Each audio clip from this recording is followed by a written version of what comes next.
So awakening is the end of the belief in the person, the experience of the person, the identification with the person, the end of the person, basically. And it's the end of the division between what is seen as someone here and the world. So the identification with the mind stream, which is just the thoughts, falls away, and it's seen that thought just arises spontaneously from nowhere and dissolves. And the idea of a person inside the body goes. The body is seen through, it's seen directly, so that it can be actually visually seen that there's no one here, and there is, the appearance is here. So the experience of that is a lightness, an absence of any kind of physicality, except where there is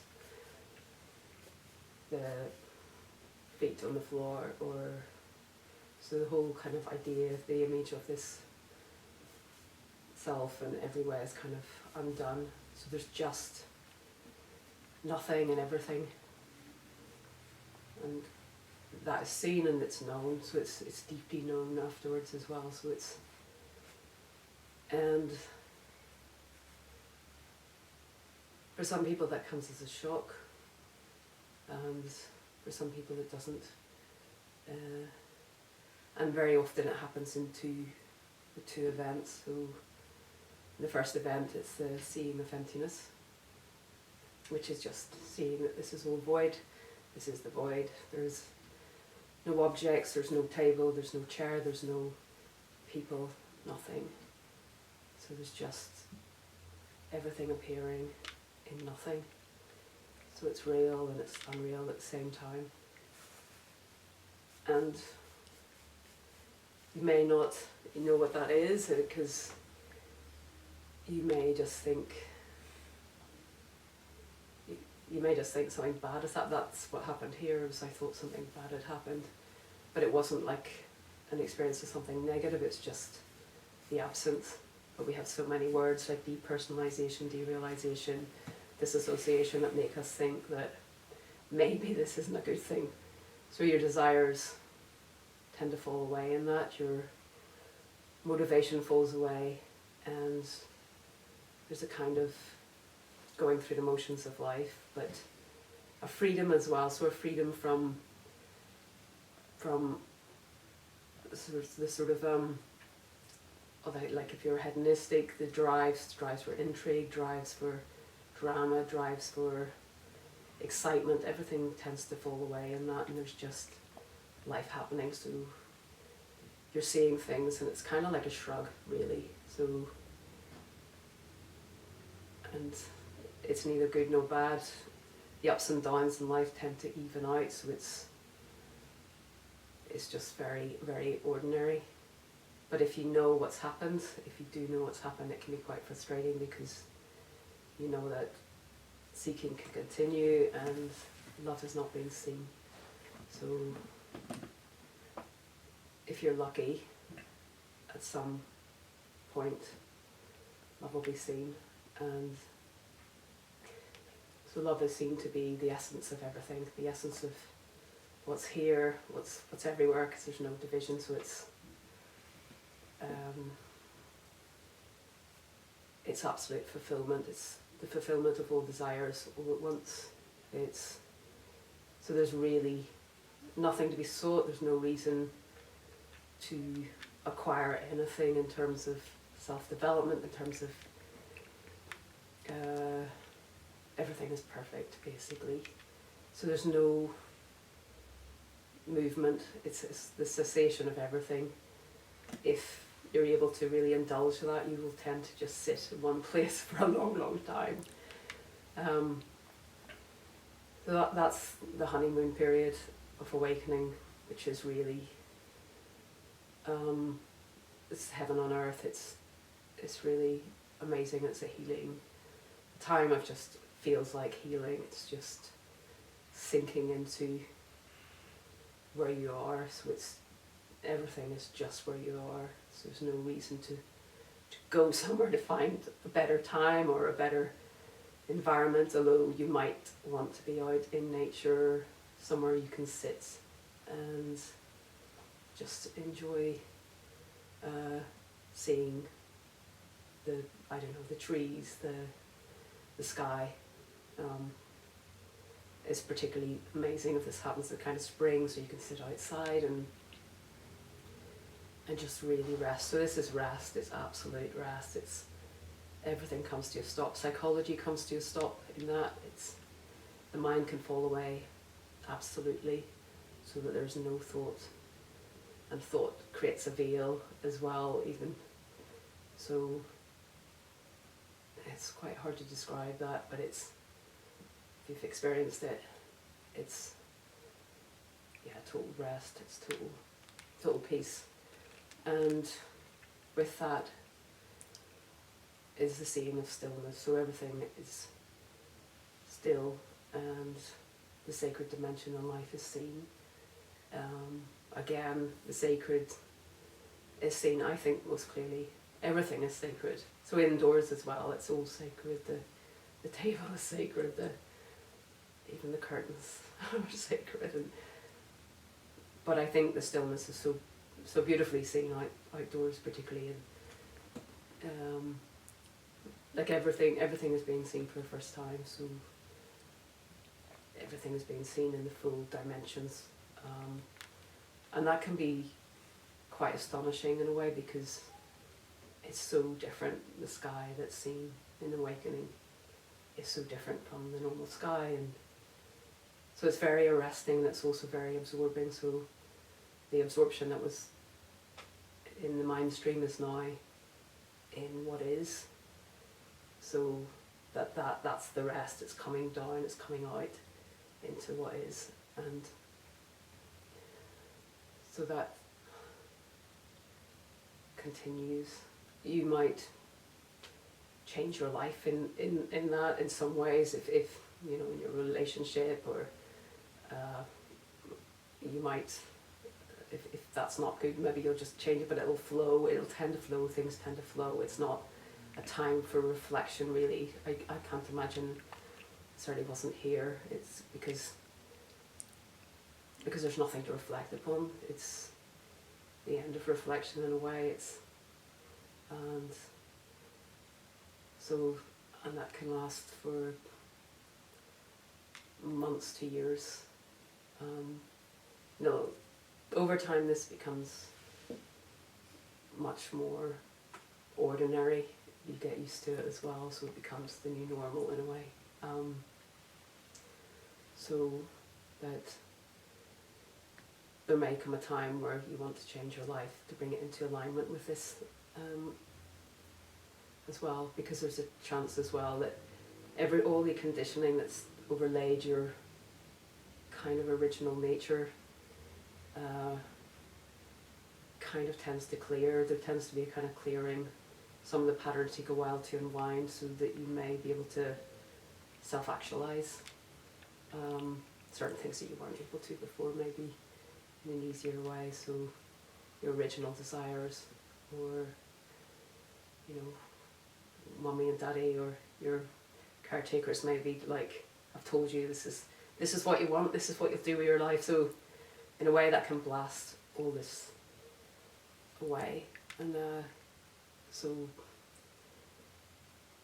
the main difference, I think, as well, is those psychological defences fall away, so the heart is open. So there's a sense of just vulnerability, but it's not a kind of weak vulnerability, it's just an openness. That's why there's more empathy in this, there's more space for that, and the heart is more involved as well. So there's more beingness. So when you're with somebody, you're much more of an open space to be with someone and to receive what they're saying, or or just to be with them or to be with nature. It doesn't really make much difference. So for some people this may mean they become, if their original nature is much more introverted, maybe they become more introverted if they were extrovert, or the opposite. And as well, some people can get caught up in desire a bit as well. If they haven't experienced that, maybe they will go and live out that for a while. It's whatever's naturally been suppressed can kind of be released in this as well. So, but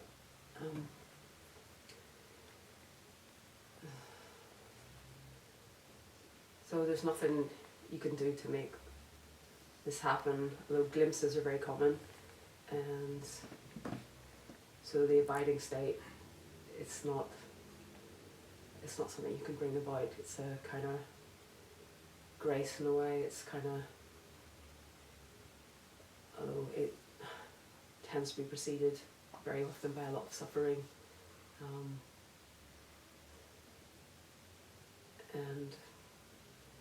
But yeah, the inner state the mental kind of state can very much be experienced sometimes in meditation. There might be a sense of that kind of ease and that kind of let go, and the kind of the emptiness as well that can occur.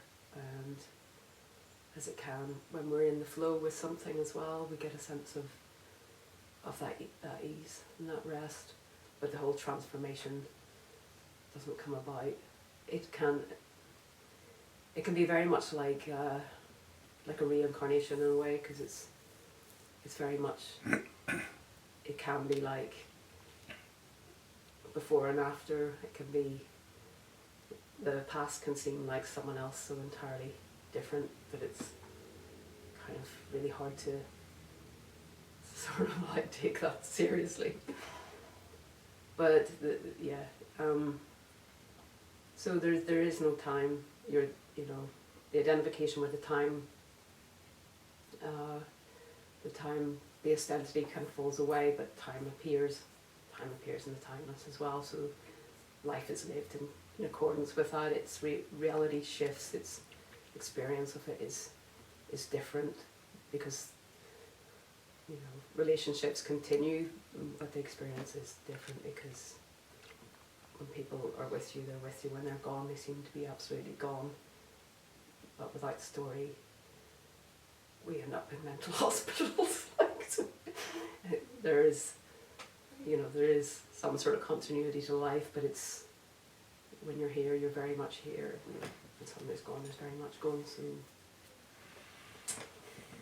and the character obviously still is here, and the experience, the internal experience, is very intimate, as it was before, because obviously it's, even the personal history is still your personal history in a sense, even though that's not owned by anything. So it's the end of ownership, it's the end of owning a life in a sense, but it's still important. The life is still important, and what happens to the character is still important. And some of the difficulties with it could be, that because everything is kind of okay, you can sometimes hide behind that and use it as an excuse almost to stay stuck in, I don't know, maybe a job that's causing you a lot of grief, or a relationship that's not good, or whatever. So this doesn't give you strong boundaries. It doesn't necessarily, make you aware of everything in your experience. So some of those patterns may be unconscious still. So sometimes we need help with those as well, because if we've been very compromised before we wake up, there may come a time where you want to change your life, and actually it's quite difficult because you have never really built up those strengths or resources. So that could be tricky.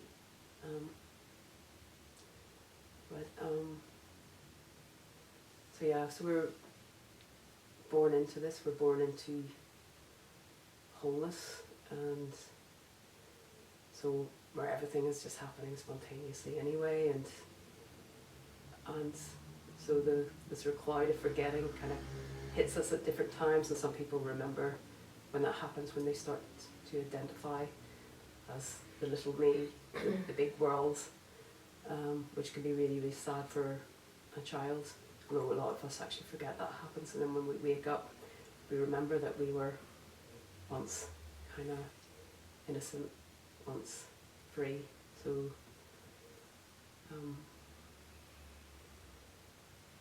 and we can have moments of this in the day as well, when thought stops. Maybe we'll get a sense of this as well, like peak experiences. And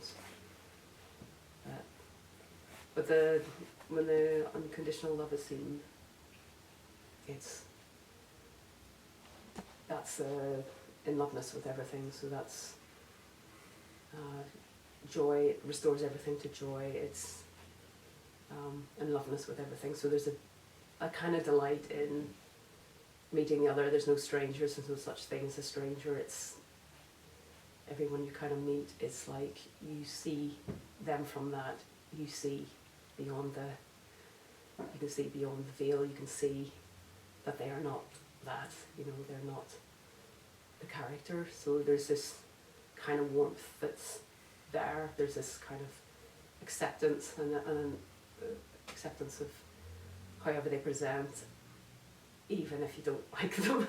There's this, it's within that, it's the love goes beyond that, and it can include the rejection of, or the dislike of, or just because everybody is where they are. And I think that's why we don't struggle to, there's less struggle to kind of change people, because you know that there's no one who can do that. There are ways to bring about change. Of course, there are things we can do if we want to engage in that make that quite a strong possibility. But there's not that kind of wanting to convert. There's no dogma to this. There's nothing to sell in this. So it's just very natural. So in a way, it just makes you more accepting of things as they are. Although you may have a character who has some wants to change things in the world, whatever. That's your character. That's your character, and that's what's maybe going to happen there. And there could be a lot of energetic experiences preceding this or after this as well. So around the time of it particularly, there can be a lot of psychic experiences, insights, visions, voices, images, illuminations, all that sort of stuff can happen as well. Or can happen afterwards. And that's Ali. I'm going to have to go get him. Hold on 1 sec. Right, I'm going to come down and get you.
So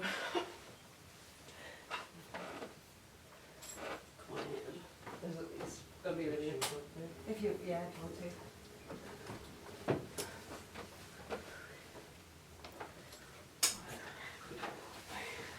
You have to that one. Yeah.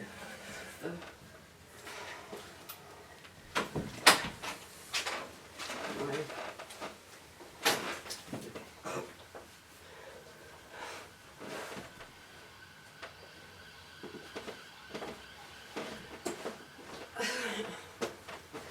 Sorry, I think we're at the end of the introductory talk. What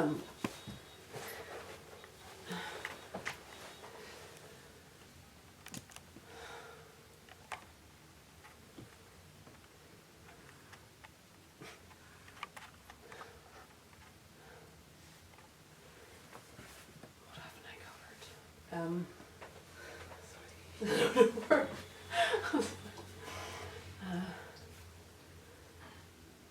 Sorry.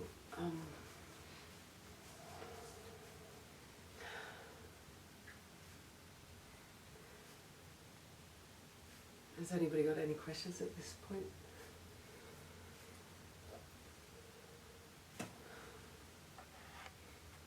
You said there isn't any time. How does that work?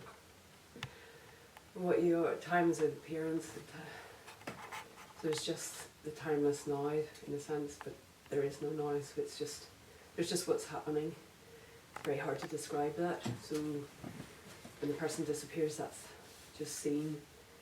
But time, we live, the character continues to live in time in a way, so it's experienced very different. So it's just kind of what's happening now, basically. There's just what's happening, so it's just what's here, what's here and now. The rest is kind of mind stuff, but it's real and not real at the same time, so the rest is thought. Thought is not what is happening, if you know what I mean. Me not. Is that what you're experiencing? No, I mean, what's the difference in terms of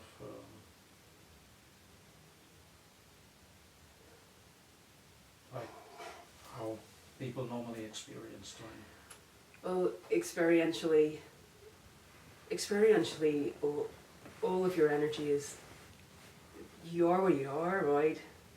So most people aren't where they are, they're off in their mind, caught in fantasy. So it's just what's here, so, someone talking, the environment, everything else.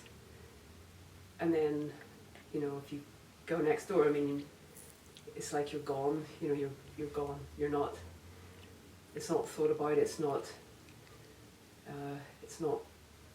it's real, not real, but it's not happening now, so it's not, when the experience is, if you're with me, it's kind of, you're very much more with me than you would have been, like before awakening, so when you're gone, you're so gone, so it's not, it doesn't have that same kind of reality. When you live in your mind, thought is very, very real, it's a real thing, and memory is very real. So it's an energetic shift in a way, because everything is where you are. That, because the energy comes out of the mind, it's a kind of explosion of mind. It's the end of that as the sort of center of your life, So, you're just here, and there's no one who is just here. There's just here-ness, knowingness. But it's not that magical, if you know what I mean. Like, it's just a clarification of what you kind of already experienced, but you're just so caught up in the thinking mind that it's really hard to experience that. So, I mean, it's not the most amazing part of this. I mean, the center of this is the love, really, and the fulfillment that is the absence of it, because we are, the ego itself is time really, you know, because it's past and future, and thought can't really touch this. If you look at your mind, you can see that it can't really get what's here. It just can't. It's always at some kind of it's never just quite. It's always before or after. It's not. It doesn't. You know, it's not. There's just life, and then there's mind, and that's occurring in that. So it's kind of everything's inside out, and then it's the right way around. It's when this is seen. So it's just direct. It's just kind of. There's nothing in the way of. Because the mind is an escape as well. It's a kind of escape from what is. So that even after awakening, the mind is slowed or stopped. But if it's stopped, it's even more peaceful in a way. It's even more restful. The mind does not interfere with what is after awakening in the same way, and the sense of location will still be gone if it's an abiding state. But when there is no thought in that awakened state, it is the most immediate and the sweetest. It's the sweetest kind of experience of this. Is that?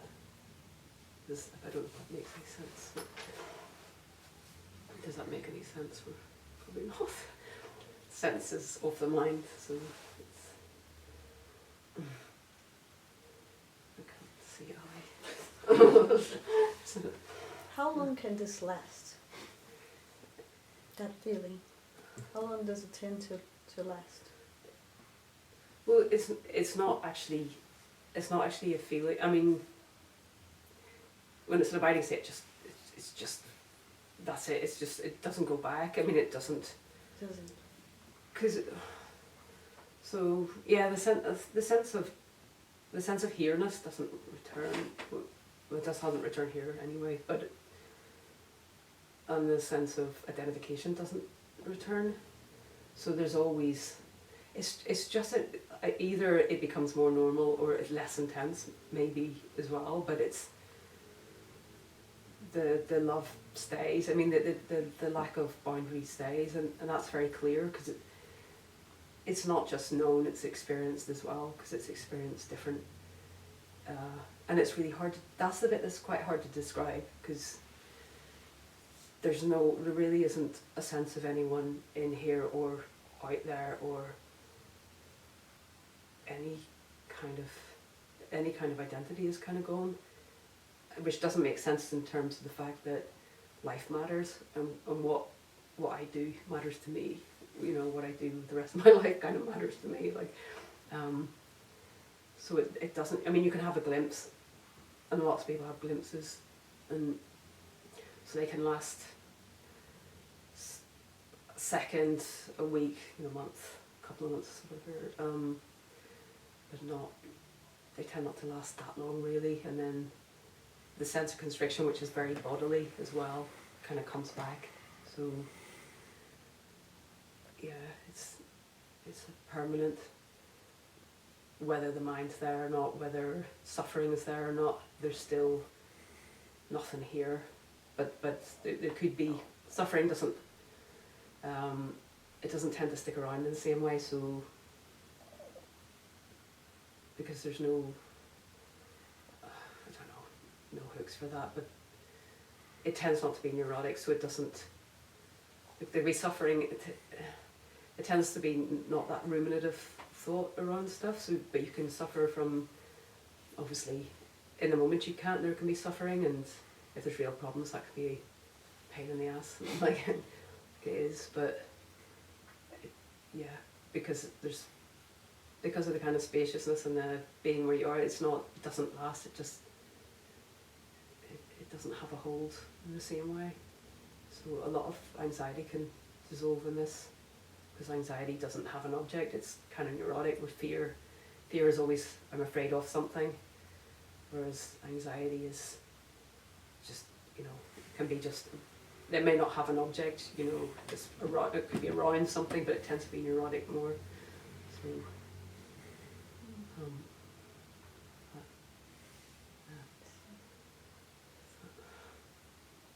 And the sense of fulfillment remains when you get to that stage. Yeah, I mean, it's because it,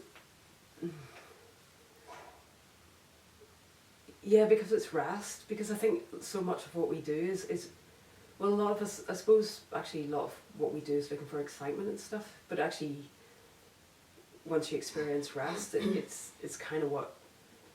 There's nothing else you could possibly want but that, and everything else is moving away from that. So that's your natural state, really, is that. But also there are natural drives in us as well. I think can come in later, like to self-actual, to do stuff, to find meaningful. Like if you're an artist, you'll probably want to keep on painting. It might change your painting in some way, if it, or writing or whatever it is you do. I mean, you'll still want to do stuff. It might flow more easily, or it might just drop away. Who knows? But it's not like you can't, on a relative level, you won't want to do something, have a meaningful relationship. It's not like it's absolutely. There's no need because this is enough anyway. But I think we have natural kind of desires as well that kind of occur that are more kind of organic and natural to the character.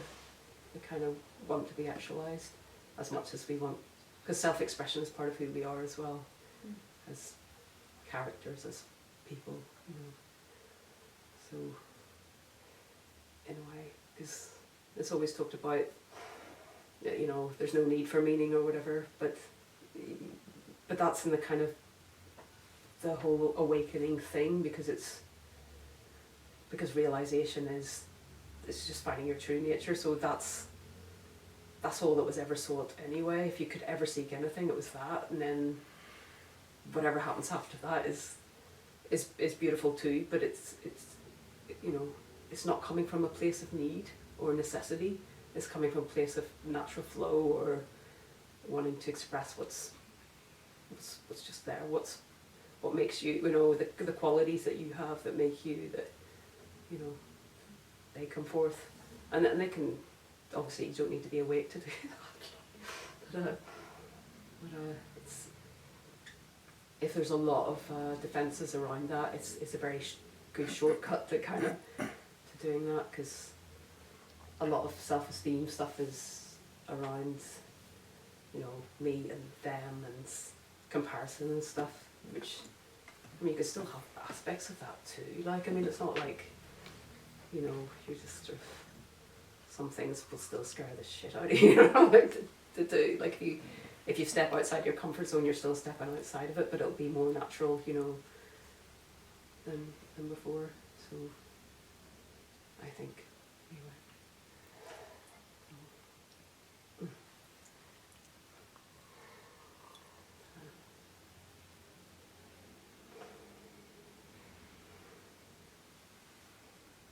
So was your work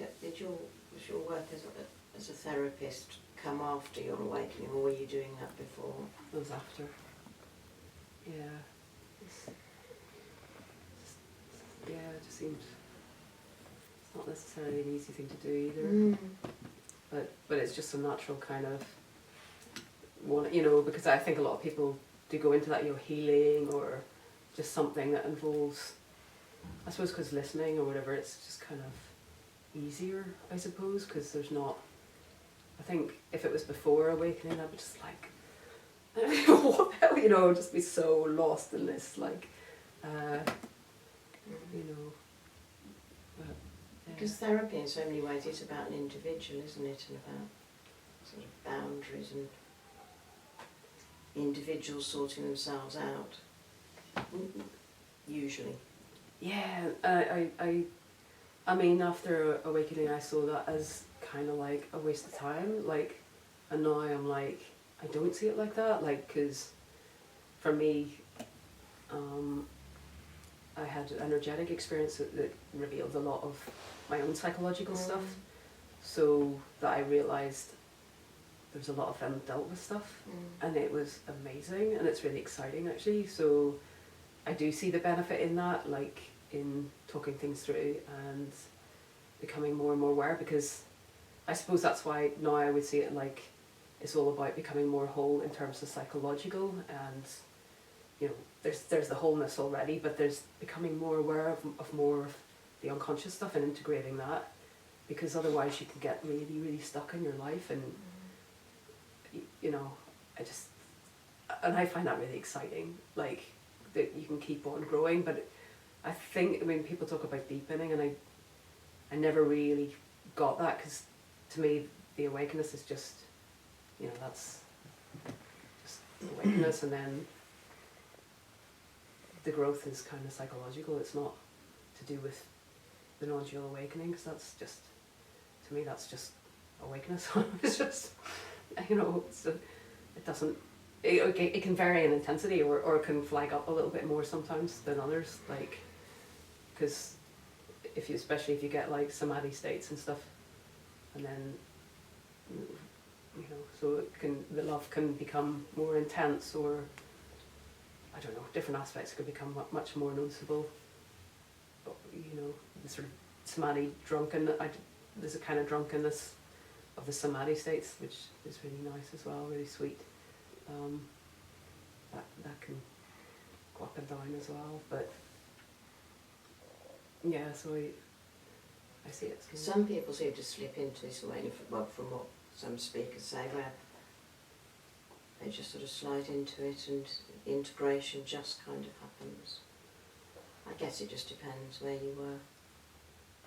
Yeah, and but then maybe it does for some people, and then for some others it's like, and I know from like one-to-ones and stuff, like as well, like for some people there's no movement, and also there's an inhibition, because the conditioning is, well, you're awake, you don't need to do anything, and then there's kind of like, well, if I'm doing something about that, if I'm talking or figuring something out, well, there's something wrong with my awakening. So there's almost like this inhibition.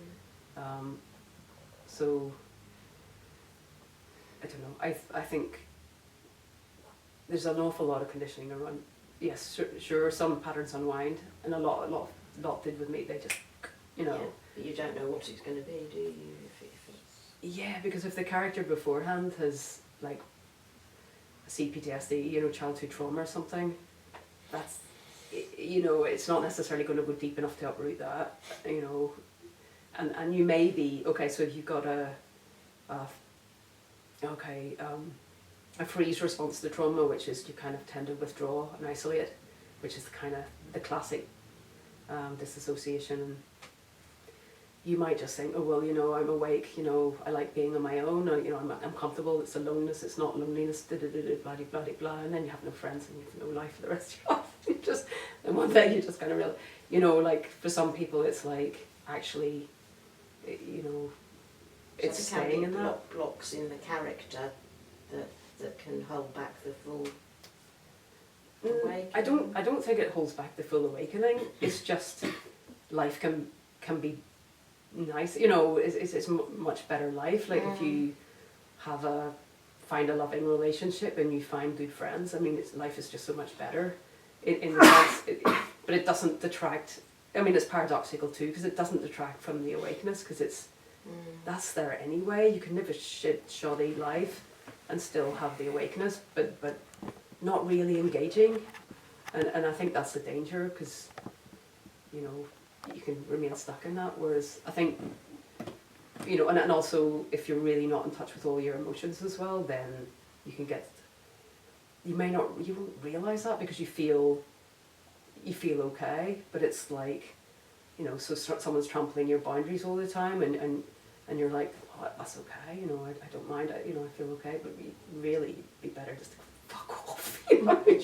Some people just need to learn to, if you've got codependency issues and you can't say no, a lot of us do, like it's like, that's something you've got to, not necessarily learn, but just realise that life is a lot easier when you can have that, and you can go a lot further in life with, because you might as well, you know, yes you can, and if you're blissed out and happy and you don't want to do, you're not going to do anything anyway, so it's not about shoulds, who cares, like, certainly, if anybody said to me about psychology, like after, you know, when in the honeymoon period, like, you know, Dawn, you've got these blind spots, whatever, I'd be like, I don't care.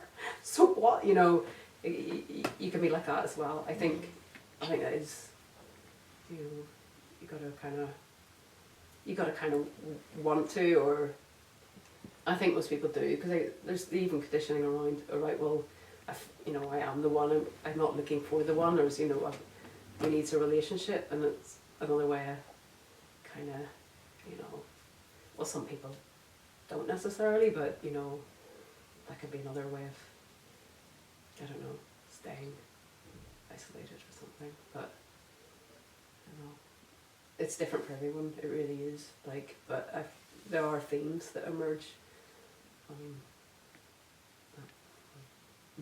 Yeah, I was just thinking particularly, I think it was your November meeting I was listening to, I was thinking, yep, oh gosh, yeah, these neuroses that you try and sort out, I guess, and maybe you do to one extent or another, but actually they're usually fairly stuck, I think.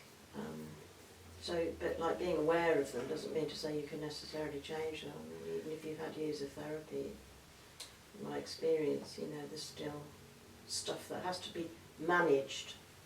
Yeah, some stuff does, yeah, it's true. Yeah, some stuff.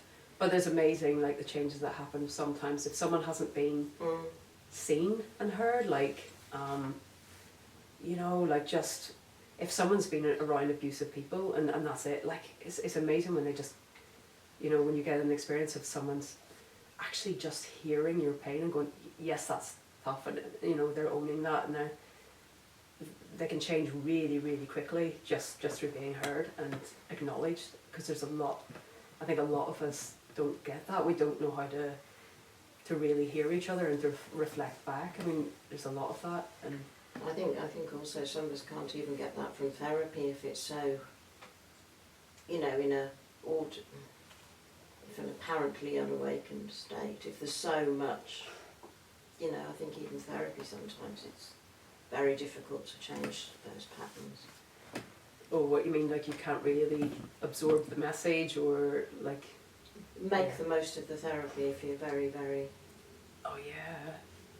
I mean, I've started to become aware of even more things, just really, I've got enough to deal with, it's fine. But, you know, this self-awareness thing, you know, and really, I guess, you know, I've done so much work, actually. Now, I just think... Enough, actually. In the apparently non-awakened state that I feel that I'm in, I really can't. I manage things as they happen rather than think, oh, another thing to really think about and sort out. It's almost like just enough's enough, really. I may as well just get on and just enjoy everything, be as I am as much as I can, and yeah, maybe if something's in particular as well that you're just stuck on as well too. Things just pop up now and again, things that you feel that, things that I felt that I've dealt with in the past, and I just realised that I thought I dealt with them, and actually probably not. I mean, I'm okay now, you know, because I just think, well, I can manage it. I've been too long in the tooth to worry too much about a lot of it unless it's, you know. Yeah, no, I get that. It can, you can think you've dealt with something and it comes, it's very humbling, isn't it?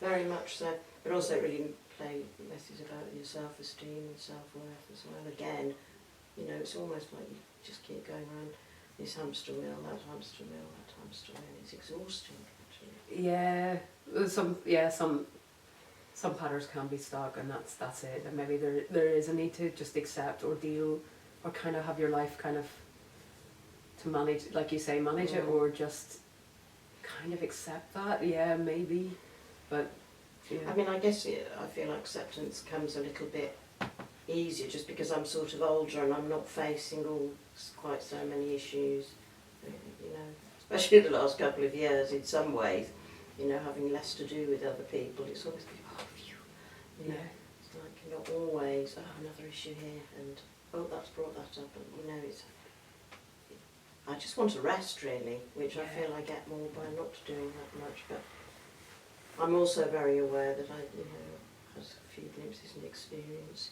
like, this awakening thing. I just, Have they shifted I'm so anything? drawn. No, I don't think so, not really. But I'm Okay. very aware that, if, so difficult to put language to, because everything I say just, I know it doesn't really, but the further I sort of, perhaps this message gets to me, if it, if and when awakening comes in a more clear way for me, it would be really nice, then I think I'd be more willing to do more work then. Right. Doing it from the little person, I just feel I've had enough really. I mean, it's nothing huge, it's just the same crap everybody has. But I think because I've always had a very high level, I think, of self-awareness that makes life quite hard. Okay, so you know what your stuff is, and you Well, I think I know some of it. I actually don't want to know anymore at the moment. Right, There is okay. anymore. Like I was saying, I was listening to your November thing. I think, yep. Oh gosh, yep. Yep. Yep. Alright. You were talking about various traits and all right, and codependency things. stuff and all that. Yeah. Okay. Yeah, and relationship stuff and boundary stuff. Like, Oh, it's tough. I think it is tough, Yeah. and it's not necessarily you're going to master No. that. It might always be, yeah. well, it might always be, but I suppose I rather hope and feel that if and when I feel I need to or I want to work on it again, it might be from a slightly shifted perspective, because I don't think actually it's going to make much difference. And I've had enough of doing all that now. Yeah, no, I think you're right. There's a time for just resting from all that as well. Yeah, because people can do it for years and years, and just get stuck with that. That's another thing to do, isn't it, as well? And that's adding to the mind stuff if it's not going anywhere. Yeah, too. well, I think your identity can get so caught up, can't it, with former mental health issues and self-development and growth, and I think, just forget it. I'm just human. I'm not that much different to everybody else, Yeah. If these issues are going to get sorted now, they'll get sorted. If they don't, then just have a nice time and try and move on as much as possible. But it would be nice to have a slight shift and maybe a slightly different place to be working on some of this from, if and when I feel I want to, really. Okay, I know. Well, This is very much I realise that. That's really not what we're here talking about. yeah, well, but that's all there is. The III. It's just, it's not owned by, because even with the non-dual, it's just not identified with. So the all you can talk about is the character, really. Because that's the only conversation there really is, isn't there? But I know I still think it's good to have a good friend to have a good moan to. If you, Yeah. But I think there's something in that as well, though. Like just that, like in a self-care level. But yeah, I've no problem with because the ego doesn't go in this. It's not like, either you have no ego, in which case, there's probably an awful lot of a lot of deep trauma stuff going on then, like just no sense of who you are, no sense of where you begin and end. That's really unhealthy, and that. So, and people get worried about them strengthening their ego because they're not going to wake up as if anything could stop that. But yeah, and you've had years of, you've done your time. Yeah, feel like I am. Yeah, I get that from you. Yeah. Yeah. Yeah, I guess it's, in this I suppose the unawakened state, it's just easier to just sort of manage things as you go. And that doesn't mean to say I'm not working on anything, but I just think not deliberately, Yeah. But sometimes, yeah, I don't know. I suppose if you're going through certain things, it's quite good as in support for changing stuff as well, isn't it? And if you're just kind of coasting as well, Well, I think I've done everything from the mind, more or less, up to now. The mind. That's what I've applied to sorting myself out. Yeah. And I you know, I just don't think there's going to be any progress from the mind, purely from the mind now. I mean, you know, it hasn't. If I still feel there are issues I'm managing now, after all these years of all that work, then... But yeah, but when it's an insight, I suppose that does change, it sinks in, doesn't it? So it does become kind of like body as well, doesn't it? It's sort of... For sure. Yeah, because there is a lot of people who don't like, who do look at their stuff and it is just that, like, and then when it drops, it's like, that's like, now I know, like I know there's this going to change, and you can much easier, I think, or not, but there's no stepping away from that. I think when you get a real sort of feeling inside, there is a difference. It's really hard to describe that either too, because it's not necessarily an emotion, it's just known with every cell in the body somehow. It's like, right, that's what's going on, but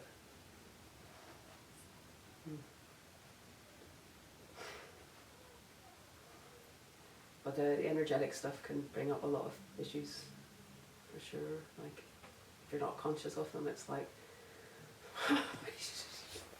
boom. It's like, try running away from this. It's like,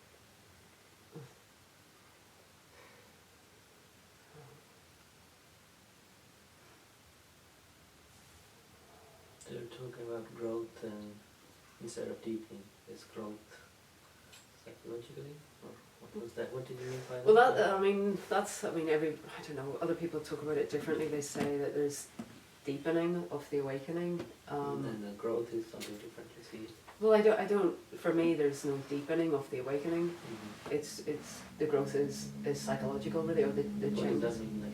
Well, just changes and becoming more aware of more of your experience, stuff you weren't aware of before, you know, in day-to-day life, and your, you know, Be things more you do. aware. So you're not acting out so much, you're more in touch with what you really feel and what you think about what you feel, and more able to be with what you feel, and, you know, all that stuff, because it's not, it's an increase in your awareness, awakening anyway, like, but there's always going to be blind spots too, because, I mean, you may not know what fairness looks like. That's one that's really obvious, because if you've never been taught that, fairness might look like, I don't know, like being hit with a pan over the head might look like fairness. I don't know, like, it's, you need to kind of learn what's yeah. I mean, some people are just so unentitled, they need to learn to be able to get their needs met, because they don't even realise that, like, that you know, that, you know, they're entitled to be heard and they're entitled to be seen. They don't even realise that, and they just take the blame. And yeah, we learn so much when we're young, and it's just trapped in that, you know, idea of what love looks like. And a hell of a lot of us have had a lot of neglect, or it's not perfect, because it can't be, you know.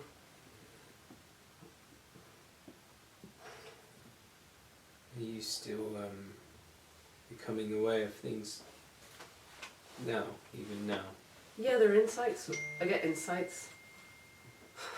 Yeah. Yeah, I Is just... that one of them? Yeah, that's one. Yeah, no, definitely. I just find it exciting though, because it's like, I mean, I wasn't excited about that, but I am. It's like, you know, it's just interesting. You can kind of, because there's not pushing it away so much. It's like, well, change is exciting, and yeah, so it goes on. It's quite a lot, yeah. But before awakening, there's probably one insight every 2 years. You know, I feel like I get more and more insights, and I don't know if it's this sliding into it that you've mentioned, that you mentioned, because I still feel located here. I've had glimpses, but I definitely find it comes in waves. You know, sometimes I'm very identified with my reactions and stuff, but like right now, in the last couple of weeks, I've been quite aware of my reactivity and catching it before it, you know, before it actually manifests. Oh wow. Okay. And it's really exciting. It's like oh, this is, you know, it might sound like little things sometimes, but they feel quite big. Even. Yeah. Yeah. I don't know. Like an example, like the other night, I couldn't sleep, and my body was obviously not ready for bed, but my head was. Well, I thought my head was. and then I noticed I was just observing my thoughts, and it was all kinds of nonsense coming up, and then I noticed at one point I started thinking about negative things and blame about stuff, and then I kind of caught one train of thought, and then there was this kind of realization that, oh, actually that's only happening because it's associated with this restless feeling that's coming up because I can't sleep. Yeah. And then there was a kind of even further kind of stepping out of that, and then seeing like, oh, actually, so when I've had that thought, it's connected to the feeling in the body, but then it also works the other way. And there was this kind of like, just noticing that felt so good physically that it kind of, the physical restlessness became pleasant.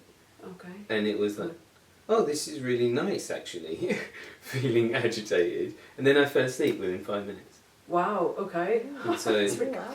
it was kind of, I have these kind of things really often. Right. Sometimes for weeks, not so much. And then sometimes for a few weeks, quite a bit.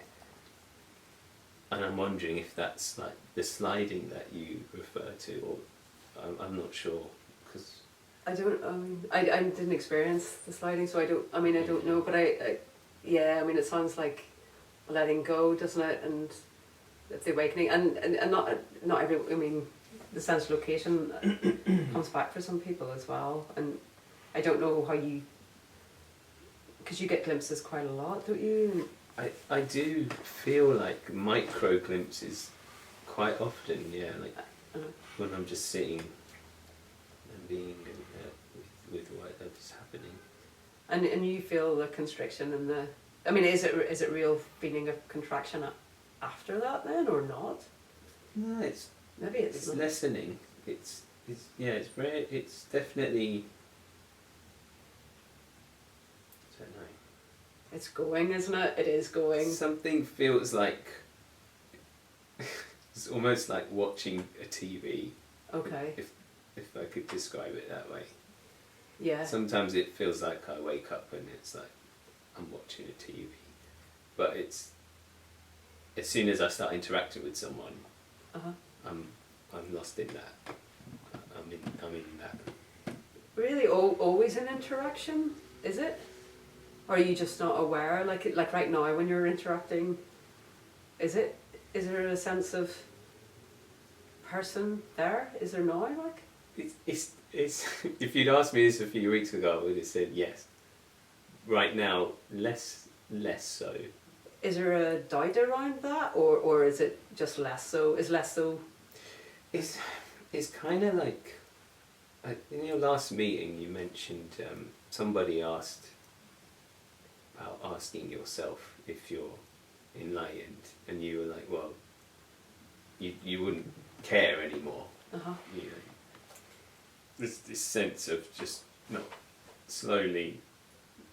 That sense of not caring anymore is creeping in. Occasionally, I'm still like, ugh, and there is contraction. Right. And then at other times, I don't know if it's there or not. I don't care. Okay. Yeah. Right. Yeah.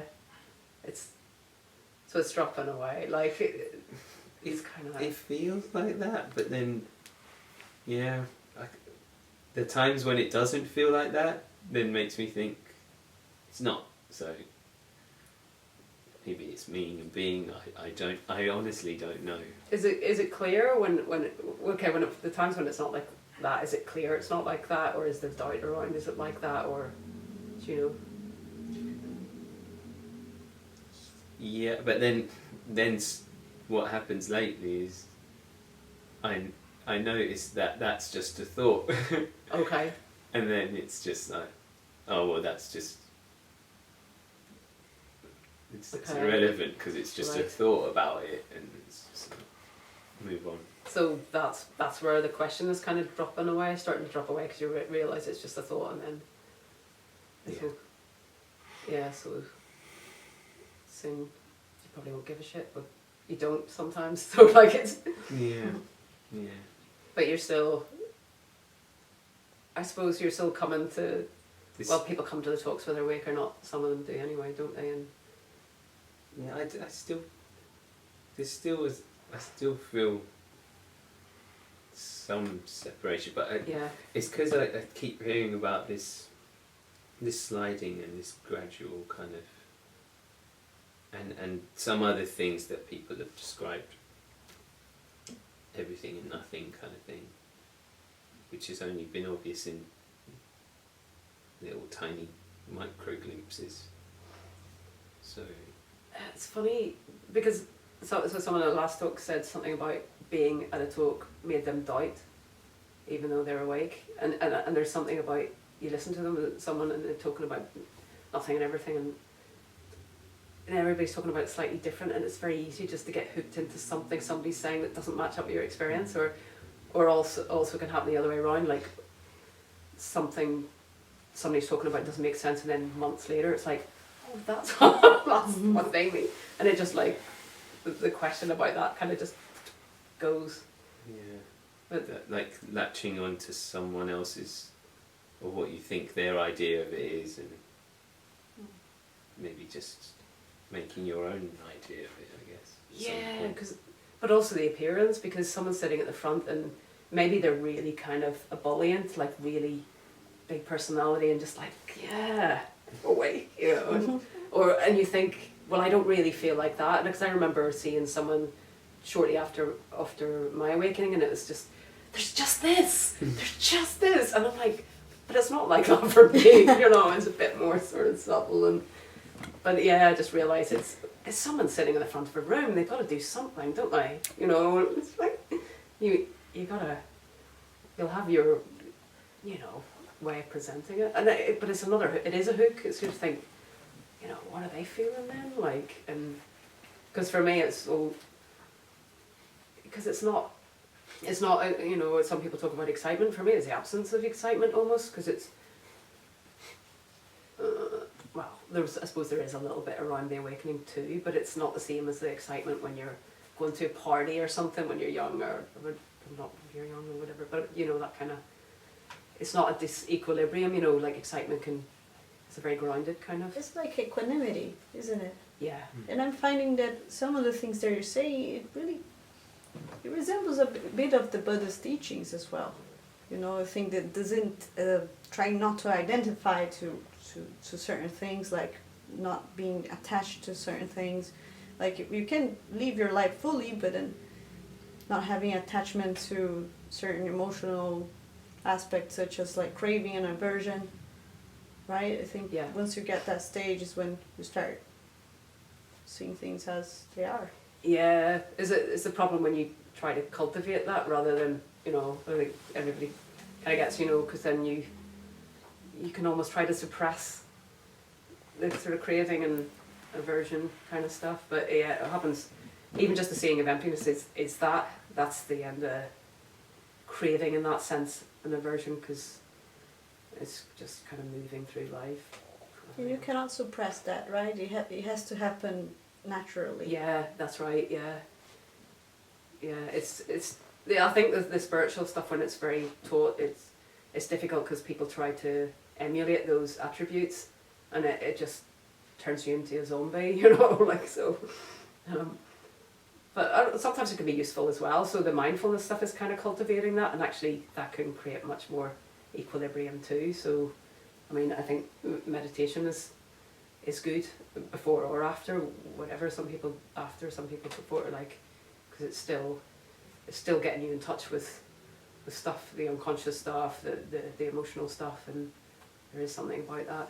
It's definitely good for you. So, but yeah, aversion and yeah.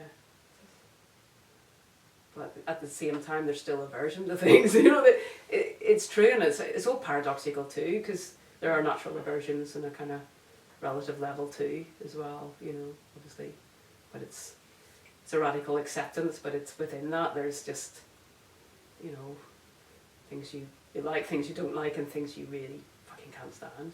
But and I think that's because the time thing, yeah, takes the sting out of boredom or whatever, but there's still a kind of sense of things, you know, instead of, you know, you might watch a movie or something you don't like, instead of getting bored, it's just like, please just switch that off, you know, it's much more, are you into the kind of Buddhist stuff, or is that? From all the religions, I think Buddhist is the one that I like the most. Okay. Jainism as well. More Right. of these kinds of religions. Hinduism, I find beautiful concepts on mostly the Eastern Okay. ones. Alright. So yeah, I think that it speaks to me in some ways. Okay, cool. Yeah.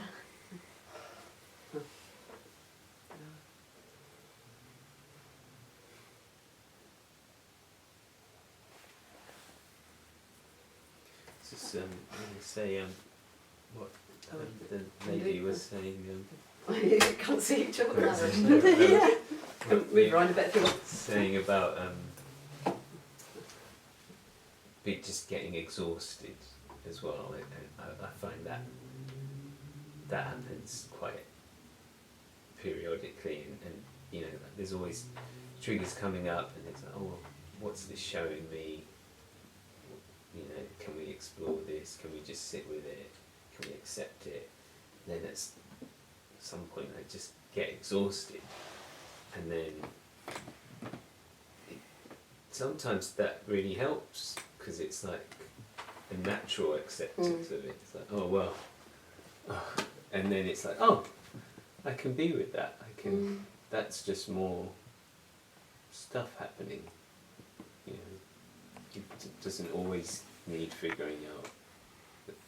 Even though I like to figure it out sometimes. Yeah, I think I've stopped figuring it out. Actually, yes, that's just reminded me. I'm certainly trying, even though we resist. That's where the suffering is, and we hear it a million times. Yeah. But definitely, if I'm feeling a bit shit about something now, or it brings something up, you know, the anxiety here in the body, if I remember and if I'm in a place where it can be done, I just sit with it and just feel it and just try and not get too caught up with the mind and just let it happen. So I'm not actually actively doing anything at all, I'm just letting it go. And trying not to push it away, you know, just sort of trying to just let the flood come in. And I do find that quite often within a few hours or a day or two, I do feel this lightness afterwards. So sort of the opposite of working with it, really trying to stay out of the head. Yeah, yeah. Do it through the body. I mean, I wouldn't say there's any great big energy release or anything going on, but in my own little way, it does seem to, you know, rather than, I must work this out, perhaps this book will do it, you know, that's the way it's always been for me. But that is just exhausting. Trying to find the comfortness in the uncomfortable situation, isn't it? Mm-hmm. I've heard something about, you know, like time doesn't heal anything, but how was the phrase again? Time doesn't heal anything, but acceptance does. Yeah. So I think accepting it is the way to go, isn't it? I don't think you can make acceptance happen, can you, really? But sometimes you find it happening, Yeah. and then you can stay open to it, maybe easier. But the sitting with the emotion is just metabolizing the emotion. It's another way of doing it. But if it's childhood from it depends what you're working with as well. Like what you may need to do if you've been doormat or something is to get it out. You know, that's so where you are, it's just dissolving it, isn't it? It's just sitting with it, and a lot can be done that way. Yeah, I don't think I could ever have done that in the past, actually. Well, not ever have done it. Because you couldn't have sat with it. I'm not sure I couldn't. I'm not sure I could have done. So actually, that's quite. That's Yeah. brilliant then. Yeah. Okay, so you can kind of contain that, because were they just too big, the emotions then? In the past, for sure. So maybe some of your traumas died down then, maybe? Does it become more manageable? Don't know. Okay, who cares? Who I cares? don't know. It's still, you know, I'm not immune from very strong emotion. Okay, so around something those can still issues, trigger you. But if I'm on my own, which I have been, of course, more the last couple of years, Yeah. I guess there's less obvious outlet for that. In a Yeah, way. right enough, yeah. So, and I've heard quite a few people say just sit with it, and I just sort of didn't get that to start with. And in the past, I think I'd have just re-traumatised myself, but now it doesn't feel like that. Yeah, that's something's got more manageable. I'm not sure. I'm not sure if it was, you know, rage. I could sit with the rage particularly, Yeah. but anxiety is the thing to sit for me, because I think a lot of things get transferred, you know, turn into anxiety that haven't been expressed in other ways. So Yeah. in some ways, anxiety is quite a good one to sit with in a way, because if you can release that a bit, then It'd be the pure emotion underneath everything, really. So behind the fear. certainly layers. There are certainly layers. Start off with anxiety and eventually get down to the fear bit. Yeah. But it's all, you know, I haven't sort of, right, this is the practice, I must do it, this is how you do it. It's sort of just come naturally. I think that's what I mean a bit by, you know, maybe that's the acceptance. Mm-hmm. Yeah. Yeah. I was just about to say actually, do you find that post-realisation that the intuition for whether or not to sit with something or whether or not to just be okay with not being okay with something is stronger, that discernment? But there's no sitting with anything, because it's just gone. It's different for everyone, but it just doesn't. If I sat with something, it'd be like. Sorry, but I do get something out of, you know, if I'm going through something, it would be more vocal, like expressing for me, that'll get something out, because I've been very, I suppose in the past I would have kept stuff in. So, but yeah, but I like to talk. If something's going on, I'll talk about it. You know, I've got friends who listen to them. But yeah, sitting. Good emotions tend to go through me very, very quickly.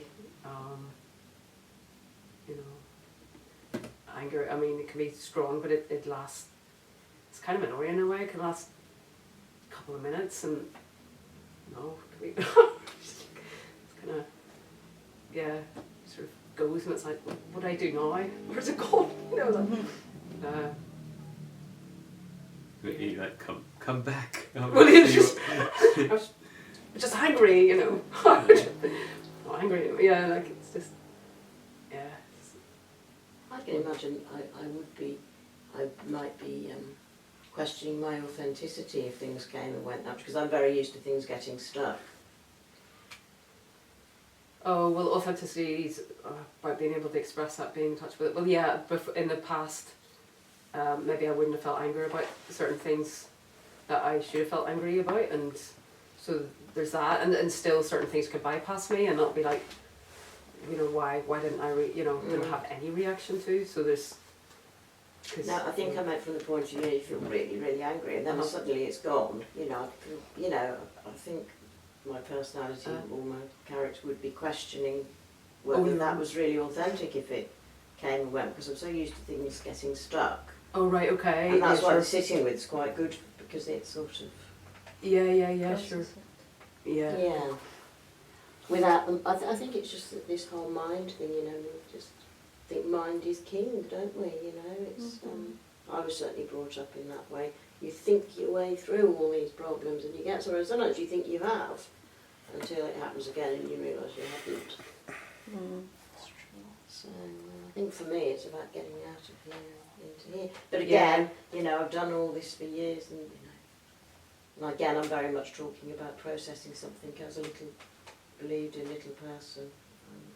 And I think that's, that's why really I hope that I may be able to do it in a different way, from a different energy at some point. Yeah, everyone's different in that regard of what they need or what they want, because I also think the past as well, I mean, you get that compassion for the past is really nice as well, when it is there, and that kind of, and also the appropriate anger for, the child who wasn't able to be angry at certain situations, whatever. There's a kind of compassion for that and a line of that, and a, of the child to kind of own that as well. Like, I think there's a kind of natural kind of healing goes with that as well, allowing, I don't know, not idealising your parents, not idealising your upbringing or your what happens and all that. But again, you see, I mean, purely just from a human point of view, you do tend to see, well, that's duality, isn't it? It's very difficult to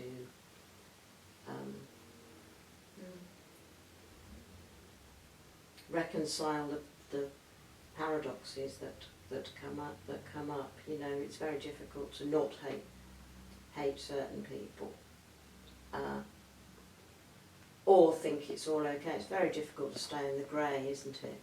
Well, I think there's the healing is when hate is restored to where it belongs, rather than acted out towards somebody or scapegoating or all this stuff that happens as well, because that's when the idealisation goes, which is really good, because obviously in the awakening, before the awakening, it's idealisation of the one who's giving talks or whatever, and just realise that they're just like, when that goes, and of all the people you try to protect as well, like being really radically honest with what you've gone through as well, because and brushing that off as a story is damning too. But where you're at, it sounds like you're just a bit silly with emotions and get out of all of that and just. And it's quite useful hearing all these things, because actually I realised just from some of the things you said, actually, that doesn't bother me as much anymore. I mean, I still get triggered very easily, but it's some of the things you just like, that has actually. So there's some change, some flowing there, and maybe these feelings can eventually be all transmuted. Because, just accepting that they're there, and as you're working with it all, maybe eventually you get that, I think it's working with things gradually just when they come up, rather than I need to work on this, and you read a book and you do the exercises, and then Yeah. for me, I would imagine fairly inevitably failed at all that, and now things come along a bit more naturally. Then maybe, and that's sort of what we're talking about, It is actually, it's just going with the flow too, isn't it? Okay, that's come up, and then you're like you say, you're just responding rather than reacting now as well. Yeah. Externally. Okay, yeah, but that's what I mean. Yeah. But so it's not acted out, but it's, so you might, instead of getting angry with somebody, maybe you're just in touch with where that's coming from and what's going on for you, or is that what you mean? More and more, yeah. It's still sometimes Everybody. We all. No one's perfect in that regard. But that's a big one as well. If you can do that, respond. And there's a question as well, because I've been told it's important to process the emotions as well. Like Louise Hay once said, before you clean the house, you need to see the dirt. So that's good. But also, there was someone that said as you need to exercise the body to be fit, or eat healthy to get that health, it's important to practice kindness. At times it doesn't come as spontaneously like that. It is like a muscle as well. The more you practice the act of compassion, the more you practice the act of kindness, isn't it the solution to get more of these feelings, get more into that vibe as well, in that state of mind? It depends where you're coming from. I mean, for me, I see what you're saying, and also you get a dopamine hit when you do acts of kindness, it's good for you, but also for some people it'll be more getting into acts of fuck off, thank you very much, thank you for nothing, because it also, for some people who need the boundaries, if somebody's been, bad to acted inappropriately with them, they need to be able to say no, that's not acceptable and bye or whatever. So I just think these things have become sort of universalized and too much of a principle for everything. But yeah, I get what you're saying, and it's really healthy to do that as well. It's part of healing, isn't it? It's in 12 steps as well, isn't it? That sort of acts of kindness, of service, and stuff like that. So. Yeah. And I think having that strictness, like boundaries, is very necessary, but maybe you develop some compassion as well, because the ones that hurt us also have been hurt themselves. But then you can bypass hating and angering at them, getting really angry at them first, because it can be getting angry, forgiveness, and then it can be anger again, and forgiveness, and it can take a while to kind of actually let something drop. And a lot of people just think, that would take a long time to get to that level as well. I think the anger is always there before, but it's just nice when you see acts of forgiveness that always touches, for example, a guy that kills someone's mother, and that and the daughter manages to forgive or something like that. I don't know. But if it's genuine, that's what I mean. If it's not just because there's such a thing about that, and people would feel pressed to do that, so it can be by the mind, or it can be, it's not necessarily from the heart. And if you haven't worked through something, well then you're damaging yourself, and you have a right to be angry at something and stay angry for as long as you need to heal. And of course, letting go when it happens is a proper healing too, but it can cycle around and around. It doesn't necessarily need to have a conclusion for as long as it takes. But yeah, I know what you mean, but also a lot of people forgive quite easily who are phony as well and sucker us in with their I'm really sorry, or or that side of things. And if it's not from the heart, then it's not doing the healing that you need, isn't it? Yeah, it's true. Yeah, but we tend to take forgiveness at face value as well, when, I don't know, and whatever, apologies and, I don't know. Yeah.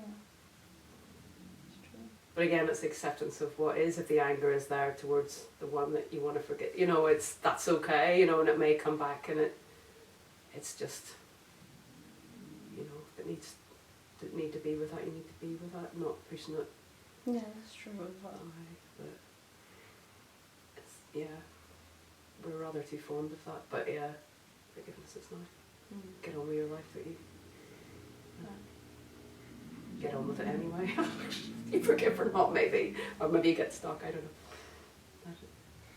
Yeah, it's funny how it's so ingrained. Like I remember like a few months ago, I noticed.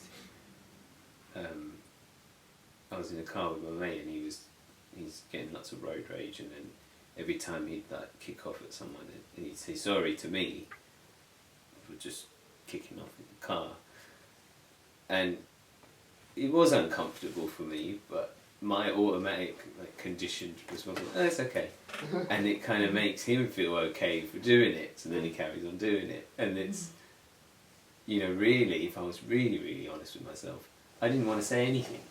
I just wanted him to say sorry, and I just wanted to just, damn right you're sorry, kind of thing. But we're just conditioned to go, oh, it's okay. And then it's like, if I was just silent,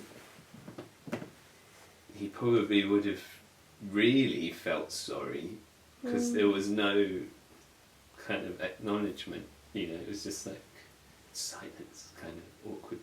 We don't let that happen much, do we? But you might just think you're passive aggressive. or he might think something, but why do I care what he thinks? Do you know what I mean? You're not responsible for that. Yeah, sure. Exactly. Yeah. It's funny. And a note on that as well is like when someone asks you how you are, and at times we automatically just say I'm good, even though I'm not, and this happens a lot. And then it's like, why did I say I'm good, and why am I ashamed of my bad emotions? I don't need to talk about what happened. but it's just comfortable to really be able to share these emotions and just not, you know, put them under a rug. I've been noticing these patterns as well, you know. At times it's just nice to admit that we're not good for Yeah. whoever it is, you know. I've had better days, or something like that. But yeah, it's like a facade that always trying to show how good you are. And at times I just want to be vulnerable. At times I just want to say, no, I'm not good. Yeah, but Yeah, it's that's having right. someone, because you can't do that with everyone, can you? You know, you don't want, you know, like, so, you know, it's having good friends you can do that with is good, isn't it? Someone who accepts that, because, you know, not everybody does, do they? You know, do you have, I take it you do have someone you can... At least even to strangers, because there are times that I say, I'm okay, but I'm good. But it's like, I don't know, it just makes me feel worse.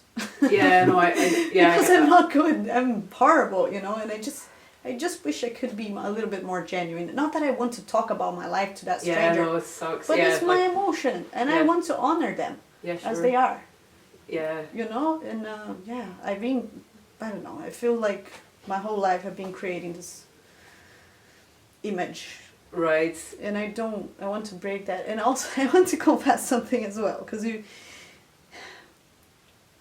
mentioned about this the personalization, the realization. Yeah, I've developed that long ago right. by smoking marijuana. Oh, does that come and go then? No, it's 24 hours with me. It's Is that 24 really hours. Is that really uncomfortable? That it must be. After a lot of work, I managed to be okay Right. now. But it's still, the process was extremely painful, and I cannot even put into words to Right. live with it. So it's pretty much that, you know, it's like having a lot of existential thoughts. It's like, you know, because nothing seems real, Right. and you feel like you're in a dream, and you feel like, it was extremely, they say it's like the evil side of enlightenment. Yeah. So it's as if like that, because it only brought me pain, but it's a long story. But anyway, nowadays I don't consider it as a curse. I see it as a blessing as well, because it helped me so much on my journey. But the process that I had to go through with that was like something so surreal. Did know, you get now help with that then? Or I'm actually, finally, I'm getting some psychotherapy. right. But even to my psychotherapist, and she was actually funded. This, like, from Brazil I went to Ireland, and from Ireland I came here. Right. And one of the biggest reasons was to actually try and get help, and get like funded into this place, which is aimed at the personalization disorder. So I'm having it now, but let's say when I talk to my therapist, I say I'm pretty much healed, like 60% to 65%. This is how I feel, because I don't have more of these existential thoughts that I used to have before, like not really think everything is real. Before it was maddening, it was just horrible day to day to live in this existence. Like, what's the point, you know? Because the level of pain is, I cannot even describe. I missed the beginning. What was it? It's called depersonalization disorder, the realization. It is a kind of disorder that can, it's sort of like panic attack. It's different, you know, but it's like a mechanism of the body to coping with traumatic experiences, and it can be triggered in different ways. For me, it was weed. Dissociative, did you say? It's a dissociative disorder. And I kept dissociating for so long. It was so weird. So it's just ongoing, like for ages, was it? then? Oh yeah, it's been about 5. Let's say the first time was weed. Then I was trying all sorts of things to try and cope with it, because I didn't know what it was. So I tried medications. I tried even spiritual things, like lots of different mechanisms, because I thought marijuana had damaged my brain. I got scanned, but nothing was wrong with it. But still, I was feeling all the symptoms, and I was like, okay, there's something that is definitely off. This Right. cannot be it. It's like many symptoms.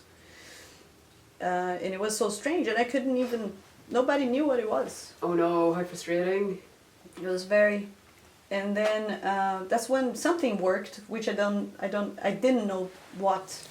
It's like, okay, maybe he went away on his own, but I was trying many things, like spiritual things, and I was trying taking medications. I was on 3 medications.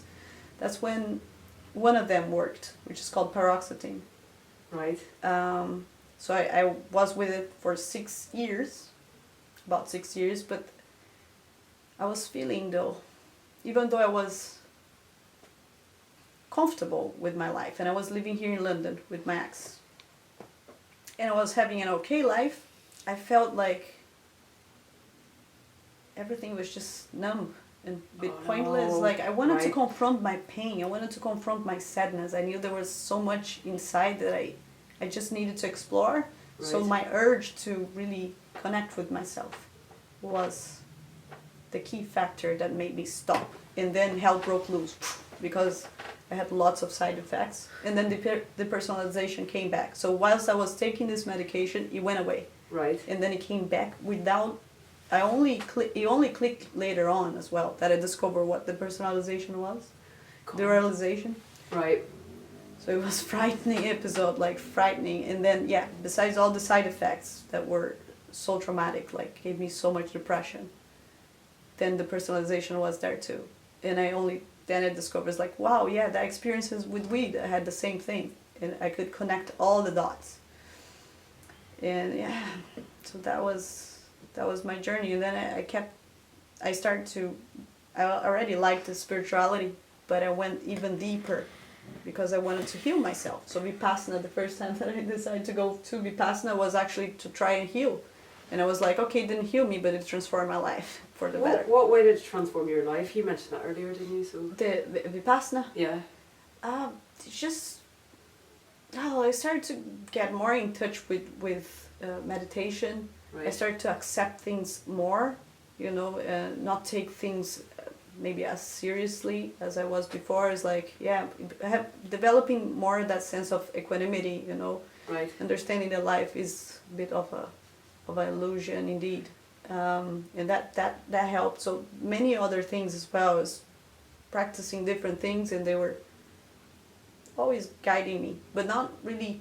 I didn't reach my goal of like healing, but it was helping me to heal. Right. If that makes sense. So everything that I was doing was helping me. Was that not like quite a brave move to do a Vipassana retreat with that? Like. Yes, maybe, but I wanted to do just about anything. I would try everything. Okay, And you were just desperate. Anything. Yeah, and also I was already into meditation. So meditation did help me before, like my background. I did Kung Fu as well, Tai Chi, everything that I would try and get it to center. I didn't want to take, I took medications after paroxetine for a little while. I saw that didn't work. My uncle helped me a lot during that time that I had depression and everything. With simple little things, because I stopped with all medications. And what started to help me as well was doing like simple things, like little craft work, painting. Using your hands. Using my hands. So coming into the body a bit as well. Yeah, could imagine. The personalization didn't help. It helped maybe, but not much, but the depression, other things started to ease a little bit. Okay. So yeah, that was my journey. So I still have it, but it's not as bad. So yeah, I just wanted to talk a little bit about this because you mentioned it. Smoking weed, it's so not fair. From smoking weed, yeah. There are many people that developed from that. I know, I've come across it. It's so unfortunate, isn't it? Mm-hmm. Yikes. It's very frightening experience. Yeah. But I've never done so much after that happened compared to before, let's say. Yeah, I bet. Yeah.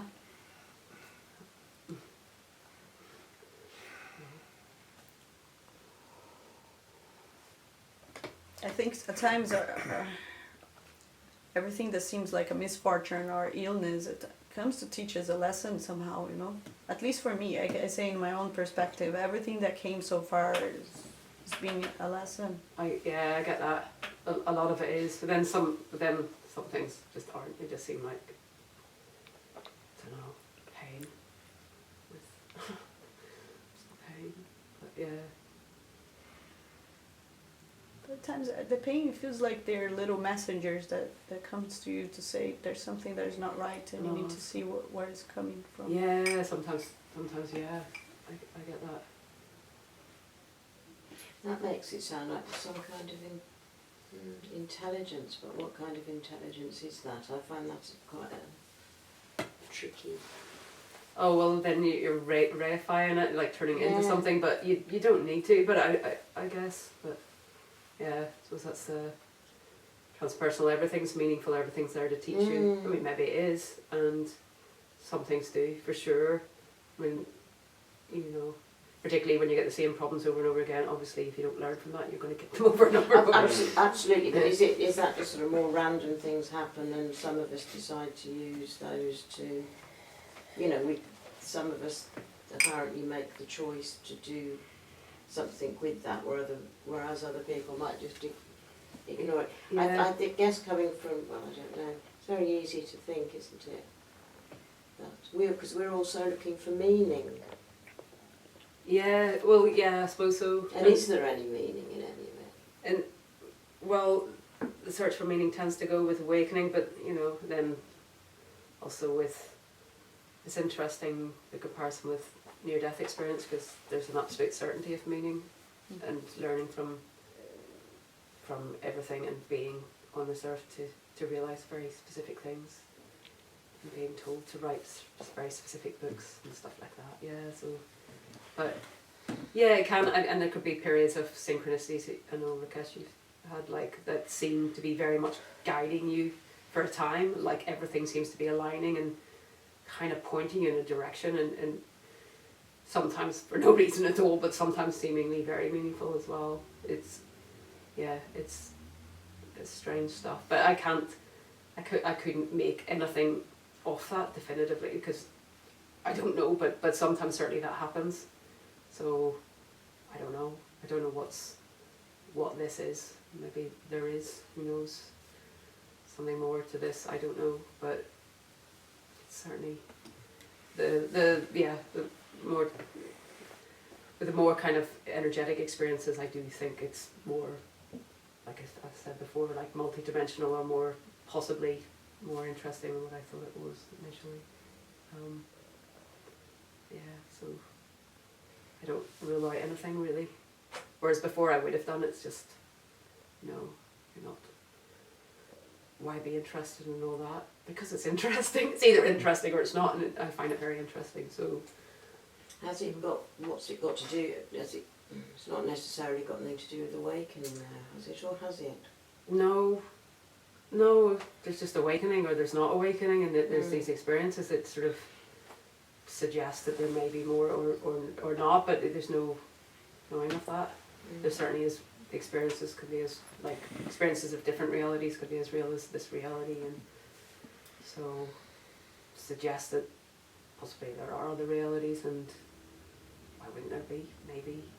I just find that fascinating, but yeah, it's got to do. I know, I've always found that fascinating. I spent a lot of time looking into all that, and I love it. I was just, fantasy and sci-fi. Oh yeah. You know, and and internally various ideas and whatever. But for me, it's definitely I've lost interest in a lot of all that now. Now that I finally feel I've sort of come home, really. Everything, the search of all the years since I was this big, just knowing that this wasn't it at some level. Right, and, okay. Discovering people talking about this message, this communication, is such a massive relief. Massive relief. Because I don't have to do it all on my own, this little thing. Yeah, okay, yeah. And I think, I'm very open to everything else, but I'm not looking for meaning like I was before, I don't think. Oh right, so that started to get you going then? I still find myself doing it, but looking for meaning's more of a habit than a... finding a meaning will solve The suffering. Oh right, if you're using it like that, I mean there could be an interest in rather than a. I think I'll always be sort of interested in all that, but Yeah. you know, I must get to the truth. Once I find the truth, that's what will sort me out. That's what, you know, once I know the truth, that is when the suffering will end. I think I've always felt. And that's what drops away because there is no way of knowing that anyway. Except if you've had an MDE and you say, I know the truth because I've experienced it's just, I'm not going to argue with that either. Absolutely. I mean, I'm just arguing with anybody else's experience, and I'm not saying it. You know, it's not. Yeah. But that's obviously not something at the moment that's part of my experience. So Yeah, it's just- you're not seeking for. But I'm very open. I mean, I'm more open than I've ever been to just about anything. You know, if aliens landed on the Buckingham Palace, you know, I'm going to be hugely surprised now. You know, you know what I mean. And I think a lot of this journey for me is about softening up as well, because you know, I think had I really awakening in years gone by, I'd have been completely bonkers. I think because it would have been so bloody terrifying. Yeah, and I know what you mean about the sort of aliens landing there. There's something that takes the shock out of any of that stuff as well, because it's, I don't know, but nothing really surprises you. I think after awakening as well, there's nothing. That's what I'm saying. That and it's almost like I feel this is, you know, even if I'm enjoying the journey. Yeah.